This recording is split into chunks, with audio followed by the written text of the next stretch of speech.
Le Continental, la série dérivée de John Wick qui revient sur la jeunesse de Winston Scott et sur les origines du célèbre hôtel, a fait son arrivée sur Prime Video. Mais cette nouvelle fiction vaut-elle le détour? La franchise John Wick étend son territoire. Avec déjà 4 films centrés sur le personnage incarné par Keanu Reeves, la saga cinématographique n'a pas dit son dernier mot. Ballerina, un spin-off sur Rooney, apparu pour la première fois dans John Wick Parabellum verra bien le jour, et une série dérivée issue de l'univers débarque sur Prime Video dès le 22 septembre 2023. Il s'agit de la fiction Le Continental, d'après l'univers de John Wick qui revient sur la jeunesse du personnage de Winston Scott joué par Ian McShane dans la saga principale et ici par Colin Woodell. Mais que vaut cette nouveauté? Le Continental, un hôtel incontournable dans l'univers John Wick composé de 3 épisodes de 90 minutes chacun environ, Le Continental se déroule dans le New York des années 1970. La série explore ainsi les origines du mythique hôtel pour assassins, pièce maîtresse de l'univers de John Wick. Un établissement faisant en effet office de sanctuaire pour les tueurs car il est formellement interdit d'y exercer une quelconque violence. Mais si, dans le futur, cet hôtel est détenu par Winston Scott, il est à cette époque possédé par Cormac, Mel Gibson.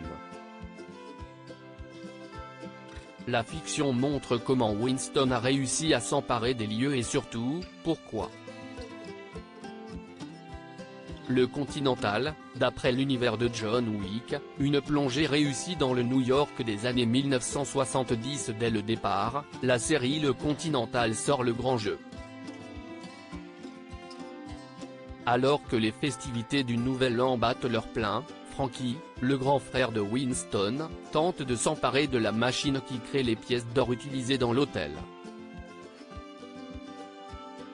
S'ensuit ainsi une scène de fusillade et de combat qui rappelle avec régal que cette fiction fait bien partie de l'univers John Wick.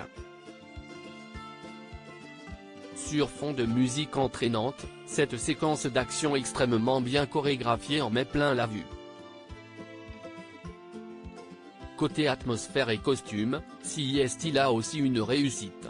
Cette plongée dans les années 1970, sans les tenues flashy des années disco, est un bon choix artistique.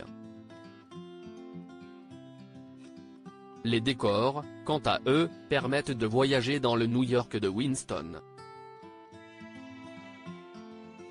Mais ils n'évitent malheureusement pas une impression de carton-pâte et font plus penser à une ambiance à la Gotham.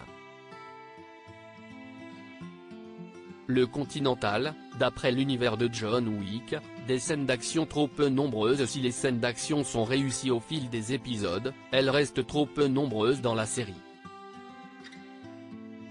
Univers de John Wick oblige, on en attendait plus et cela frustre un peu. La série n'évite pas non plus les longueurs, sans doute à cause de ce format de 90 minutes, qui n'est peut-être pas le plus adapté, et des dialogues sur lesquels on aurait pu faire l'impasse.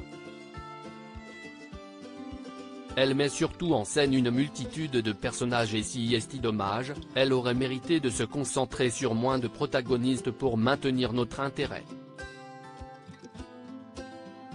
D'autant que, alors que la promesse de la fiction était de revenir sur les origines de l'hôtel, elle ne fait qu'effleurer son fonctionnement, tout comme sur la grande table, simplement évoquée à l'écran. La bande-son du Continental, d'après l'univers de John Wick est carrément géniale. Côté acteur en revanche, Colin Woodell est parfait dans ce rôle dont on voit l'évolution, et Ayomida dégaine dans la peau de Charon.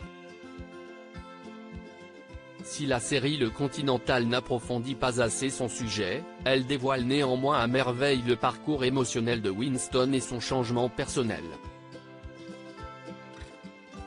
Cette promesse-là est réussie. Autre coup de cœur, la bande-son rock. Allant de Kiss à Supertramp, la musique est détonnante et se mêle à la perfection aux intrigues de la fiction. De quoi contrebalancer le sérieux de cette série, qui peut tout à fait se regarder même si vous n'aviez pas vu les films de la franchise John Wick. Les fans, eux, découvriront des clins d'œil et références au long métrage.